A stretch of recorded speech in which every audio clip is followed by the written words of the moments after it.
Right, so card number 3. Oh, excuse the noise. And this is card number 3. So for this card, I have used the Tropical Chic and Tropical Thin Lits. Now these ones are on the retiring list. Oh, they're going. It's so sad. But while they're still here, I'm going to use them. So that's those ones. Now, what's in the envelope? Oh my goodness, how exciting. Maybe I need to change that somehow. Oh wow, what's in the envelope? Anyway, there's the envelope. Now, in your envelope you should have your base card. Then you've got 2 of those and the cut out pieces from each one,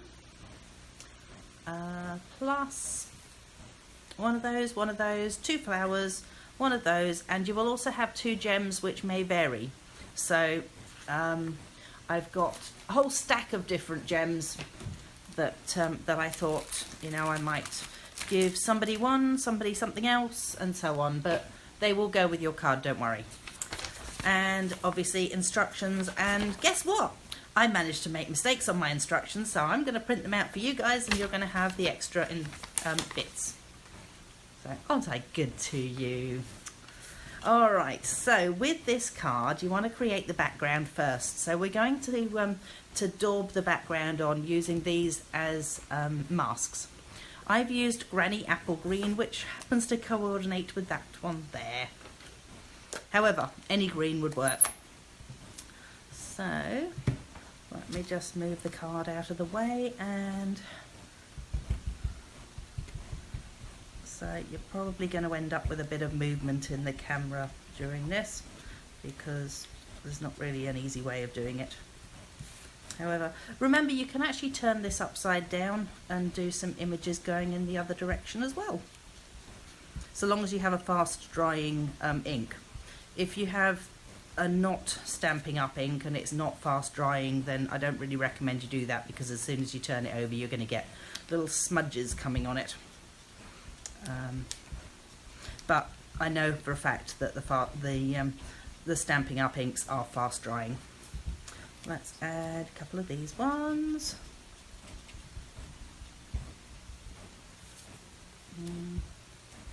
That one up the other way round.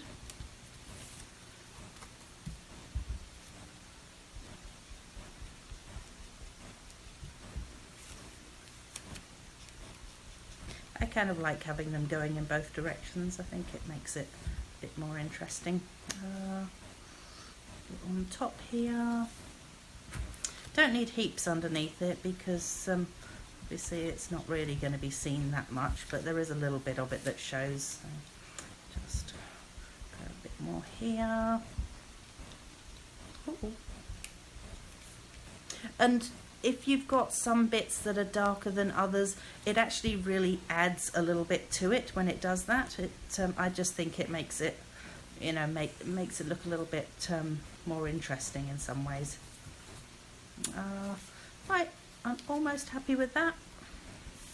There we go. Now I'm happy. Alright, so these are good to be used quite a number of times before you end up having to throw them away, and apparently my paper is running away from me, so hopefully you can still see the screen.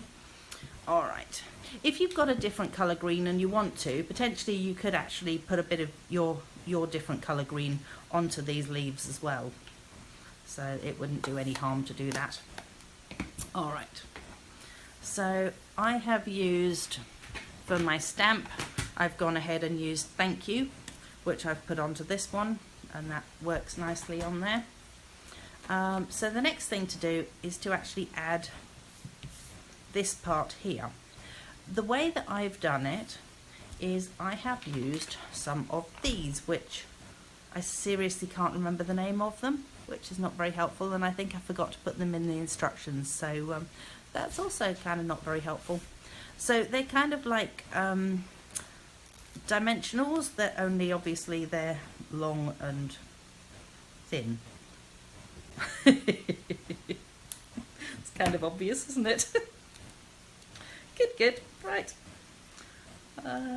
Nothing like stating the obvious. So you can You can't mix and match these with dimensionals because they are a different height. So that's probably something that I should let you know. These are very slightly higher than dimensionals, which is kind of cool if you're wanting, actually, you know what, I'm just going to tear the whole piece off and put back what I don't use. It's kind of good if you want different sort of layers on your cards, that you could use these and you could use dimensionals and get sort of 2 different layers.